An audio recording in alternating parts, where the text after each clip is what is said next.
اعوذ باللہ من الشیطان الرجیم بسم اللہ الرحمن الرحیم یا ابت لا تعبد الشیطان ان الشیطان کان للرحمن عصیا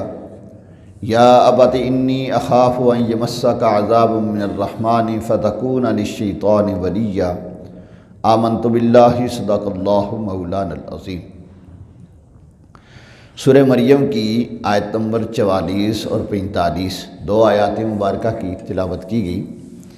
حضرت ابراہیم علیہ السلام کا ذکر خیر اس رکوع میں ہو رہا ہے۔ حضرت ابراہیم علیہ السلام نے اس بت کدے میں جہاں چاروں طرف ہی بت پرستی تھی، ستارہ پرستی تھی، سورج پرستی، آتش پرستی، ایسے دور میں آپ نے لوگوں کو توحید کی طرف بلایا، اللہ وحدہ لا شریک کی عبادت کی طرف بلایا۔ جس طرح کہ ہندوؤں میں کوئی آدمی جا کر انہیں کہے کہ گائے کی پوجا، پتھر کی پوجا، مورتیوں کی پوجا چھوڑ کر ایک خدا وحدہ لا شریک کو پکارو، تو اس کے لیے کتنا بڑا امتحان ہوگا۔ یہ امتحان اللہ تعالیٰ اپنے نیک بندوں کو اس امتحان میں ڈالتا ہے اور وہ پھر اس میں کامیاب رہتے ہیں اور اللہ کا پیغام لوگوں تک پہنچاتے ہیں، اور اس پیغام کی ابتدا وہ اپنے گھر سے فرماتے ہیں۔ حضرت ابراہیم علیہ السلام نے دیکھا کہ آپ کا چچا وہ بت گر ہے، بت بناتا ہے اور بتوں کی پوجا بھی کرتا ہے،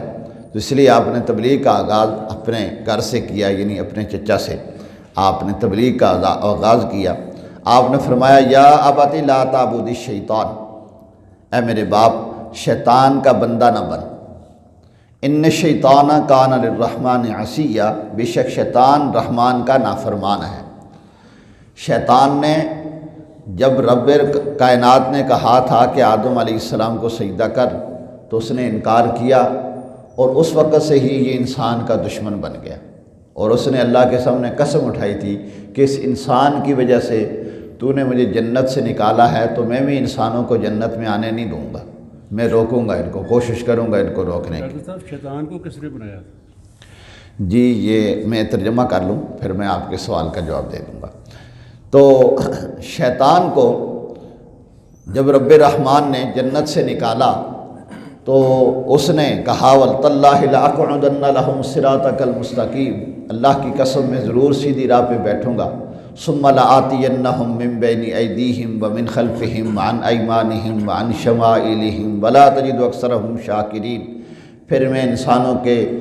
سامنے سے، دائیں سے، بائیں سے، چاروں طرف سے ان کے اوپر حملہ کروں گا، اور وَلَا تَجِدَنَّ أَكْثَرَهُمْ شَاكِرِينَ، اور اکثر بندوں کو یا اللہ تو شکر گزار نہیں پائے گا، اکثر ناشکرے ہی ہوں گے۔ تو ایسا ہی ہوا، اب ہو رہا ہے۔ ہندو دیکھیں، باقی مذاہب کے لوگ دیکھیں کہ وہ رب کو چھوڑ کر بتوں کی پجاری کرتے ہیں۔ تو حضرت ابراہیم علیہ السلام نے یہی بات فرمائی کہ اے ابا جی، اے باپ، شیطان کا بندہ نہ بن کہ شیطان رحمان کا نافرمان ہے، اور وہ یہ چاہتا ہے کہ باقی لوگ بھی نافرمانی کریں۔ یا ابت انی اخاف ان یمسک عذاب من الرحمن، اے میرے باپ میں ڈرتا ہوں کہ تجھے رحمان کا کوئی عذاب پہنچے، فتکون للشیطان ولیا، تو شیطان کا رفیق کار بن جائے، یعنی جب رب کا نافرمان بنے گا تو آخر کار شیطان کا دوست بنے گا، اور جو شیطان کا دوست بنے گا تو شیطان کا ٹھکانہ تو جہنم ہے، تو تیرا ٹھکانہ بھی جہنم ہی ہوگا۔ لہٰذا اس سے بچنے کا طریقہ کار یہ ہے کہ رحمان کا بندہ بن، شیطان کا بندہ نہ بن، رحمان کے بتائے ہوئے اصولوں کے اوپر چل،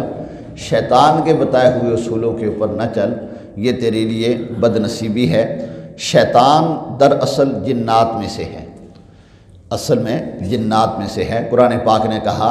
شیطان نے جب اسے جنت سے نکالا تھا رب کائنات نے، تو شیطان نے کہا تھا خلقتنی من نار وخلقتہ من طین، کہ اللہ تو نے انسان کو مٹی سے پیدا کیا، مجھے تو نے آگ سے پیدا کیا، اور جو جنات ہیں انہیں آگ سے پیدا کیا گیا ہے، فرشتوں کو اللہ نے نور سے پیدا کیا ہے۔ تو یہ شیطان عبادت کر کر کے جنات کا سردار بن گیا تھا، پھر مزید عبادت کرتا کرتا یہ فرشتوں میں شامل ہو گیا۔ اب جب یہ فرشتوں میں شامل ہو گیا تو اللہ رب العالمین نے حضرت آدم علیہ السلام کی مختصر میں اختصار کے ساتھ عرض کر رہا ہوں، لوگوں نے جانا ہے، تو آدم علیہ السلام کو جب اللہ نے پیدا فرمایا تو فرشتوں کو کہا کہ ان کو سجدہ کرو، وہ بات لمبی ہے آپ کے علم میں ہے، ان کو سجدہ کرو، تو شیطان بھی چونکہ ان میں شامل تھا، تو قرآن نے کہا فسجدوا الا ابلیس، سب نے سجدہ کیا مگر ابلیس نے انکار کر دیا۔ تو شیطان کا خالق بھی اللہ ہے،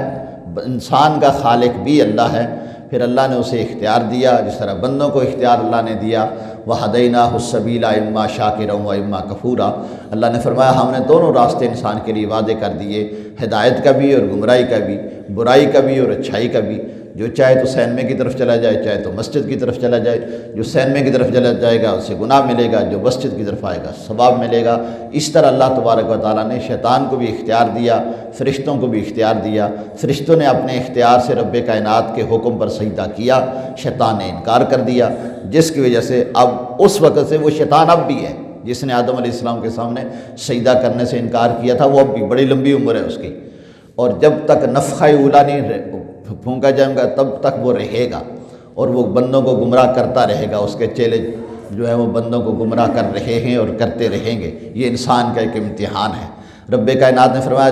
کہ جب تک یہ آخری مرتبہ توبہ کریں گے تب بھی میں ان کی توبہ قبول کر لوں گا، ان کی سانس اکھڑ رہی ہوگی، توبہ کریں گے میں ان کی توبہ قبول کر لوں گا۔ یہ اللہ رب العالمین کا بندوں کے اوپر کرم بھی ہے۔ تو بہرحال یہ بھی انسان کا ایک امتحان ہے کہ ایک طرف برائی ہے ایک طرف اچھائی ہے، برائی کو چھوڑ کر اچھائی کی طرف چلتا ہے تو اللہ اسے عزت عطا فرماتا ہے، اپنی آخرت میں جنت عطا فرمائے گا، اور اگر برائی کی طرف ہی چلتا ہے تو دنیا میں